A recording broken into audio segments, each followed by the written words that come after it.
Susan Hall's point is one about transparency. It's our job to hold you to account, and we can't do that if you're not transparent. If you're not transparent, our job becomes one of investigation rather than scrutiny. We cannot scrutinise if you're withholding information. So I want to go back to that point that Assemblymember Pidgeon raised around the 147 million. In the budget papers that were released last week, there's a clear statement here at paragraph 5.11. It says the Mayor has decided to allocate an additional 147 million business rates income to TfL in 24-25 to fund innovation in transport. It goes on. Further details will be published in advance of the London Assembly budget plenary meeting on the 25th of January. So when was that information published? It was published on the 19th of January. Specific to the Transport Information Fund? Innovation Fund? The mayoral decision that the Mayor took around fares was published that morning. Around the whole of the Transport Innovation Fund? So, not about the fares, about the whole of the Transport Innovation Fund, the 147 million. Because if that detail's been published, then we'll know where the extra 24 million is, won't we? So, as the Mayor said in response to Assemblymember Pidgeon, that he's taken the decision around the 123 million. He took that on the Thursday afternoon. We published the decision on the Friday, and I would anticipate us being similarly prompt. I'll read the paragraph. It says details will be published in advance of the London Assembly budget plenary meeting on the 25th of January. And they will.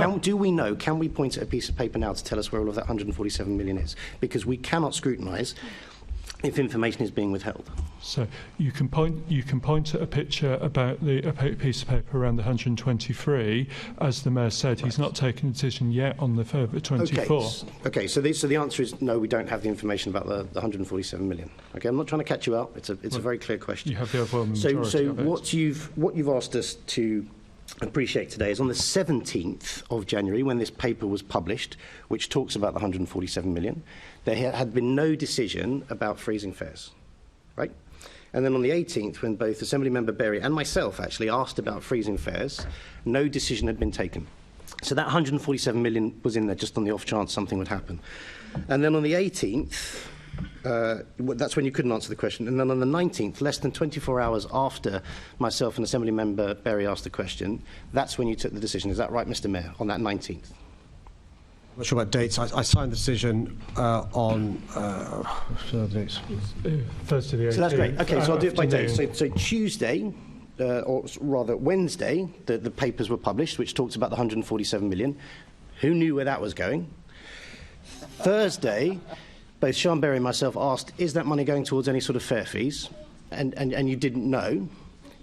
And then on the Friday, well, I asked about it as well. On the Friday, it was published that there was going to be a fare freeze. So by that timeline, the decision to freeze the fares must have been taken on the Friday morning. I asked about the fares freeze and any kind of innovation or changes around those fares. So what we're having is that when we asked those questions on the Thursday, no decision had been taken, and the decision was taken on the Friday. Mr. Mayor can answer it. I don't think that's right. The decision was taken after that meeting. I'm not sure what date, but after that meeting. So after we asked about, so after we asked about if there was going to be any changes to the fares on Thursday morning, and you didn't know, Thursday afternoon you took the decision to freeze the fares. I think what I said was no decision has been taken by me. Subsequently, a decision was taken by me. Okay, because on Friday morning, then there was a huge press junket and there were lots of press releases. Yep. So when were the press told about that? When were they given advance notice of the fares freeze? I'm more than happy for the Director of Comms to let the member know when the press were notified. I just don't have information. Is there any chance they could have known before we asked those questions on Thursday morning? I didn't sign the decision until after that meeting. So if we find out that the press had been briefed about that on Thursday morning, the press would have been briefed that there was going to be news about a fares freeze before you'd taken the decision. Chair, I can't comment on process. Well, hypothetically, would that be the case? If the press were informed there was going to be a press release, a junket, some story about fares freezing on the Friday, if they were informed about that before questions were asked here on the Thursday, that was set up before you made the decision, wasn't it? I'm quite clear, Chair, in relation to my decision to freeze fares. I signed the documentation after that meeting. That would have been, I think, the afternoon of the Thursday. But I don't want to get the dates wrong by error, and so we can check the dates. But it was after that meeting. And So like I said right at the beginning, we cannot scrutinise if information is withheld. So what we don't know about now is the extra 24 million. I was just scooting around some sort of press reports and especially information that came out of the last meeting. And there's an article by City scribbler Ross Lydell, who's clearly a Swiftie, because it talks here about the potential for surge pricing on TfL. So are there any conversations going on about surge pricing, altering prices of fares, any kind of Taylor Swift-style pricing for transport fares? Yeah, you're in danger of not looking cool, man. Do you know what? I'm told that every day, man. It's the pleasure of having a teenage daughter. Yeah.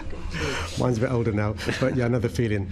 Chair, can I ask the Chief of Staff to explain the options? Because there's a sausage-making machine. I come later on in the process, so the options is decided. There's a long list and so forth, so maybe the member will benefit from the Chief of Staff explaining the process, so I want to give him as much information as I can. Yes, yeah, absolutely. In terms of the fares decision, to your earlier point, we were, like the Mayor had to take a decision, whatever that decision was going to be, because TfL needed time to implement it, and so doubtless, the press were informed that a decision was coming because there had to be one, because if nothing else, TfL had to implement the government's decision about national fares, so that work had to happen, and there was a deadline to meet. In terms of other aspects of fares, certainly something that we've been talking about and looking about. We are certainly not. In a kind of Taylor Swift type scenario, I think, and one thing very important to remember that we consider is that people need certainty about what fares they may pay to decide to undertake their journey, and particularly with contactless, when you use Oyster, you get the you're getting into the pay. You don't with contactless. Thank you, David. You're eating up time here. So the premise of the question is, it's Thursday now. We're asking questions about the 24 million that's outstanding. What I'm asking is, are there decisions or are there things on the table that you haven't made a final decision for yet, but that we can expect to see in the next couple of days, especially around fares pricing or anything like that? Is there anything you're making a decision on after this meeting? There are many things I'm decided on after this meeting. I'm not sure any of them relevant to the question you asked. And this is what comes back to transparency again. We cannot scrutinise if we don't have the information. Just very quickly, because I'm aware of time, have there been any conversations with the DfT about this? Because UK taxpayers have funded, quite a few bailout packages. I think I want to be careful of the decimal point for David Bellamy. It's about 6.4 billion, I think. So when you're freezing fares, has there been any conversation with the DfT about it, or have they contacted you to make any representations? We have many conversations with the government, including the DfT. I just remind the member, we contribute net £60 billion to the government's coffers, £60 billion, which we don't get back from the government. We're the only transport authority in the world that doesn't get penny support for operating costs, and we speak regularly to the DfT on a whole host of issues, and other government departments as well. And I will always be lobbying for more resources for us. So have you spoken to them about the fares freeze? We speak regularly to the DfT. Have you spoken to them about the fares freeze? I can't answer the question. What I can do is ask colleagues to respond, but we speak regularly to the DfT, and I'd be astonished if you can't answer the question about whether or not you've spoken to them about the fares freeze. And I'd be astonished if fares policy was one of the issues that was discussed with them, including issues in relation to capital support and other issues we discuss with the DfT regularly. So this is the concern. That again was not a straight answer to a straight question, which goes back to what Susan Hall was talking about with transparency. And when you look at these things, when you look at announcements being made in the press, when you've been asked about it from this scrutiny body, that's when it starts to look like rather crude electioneering.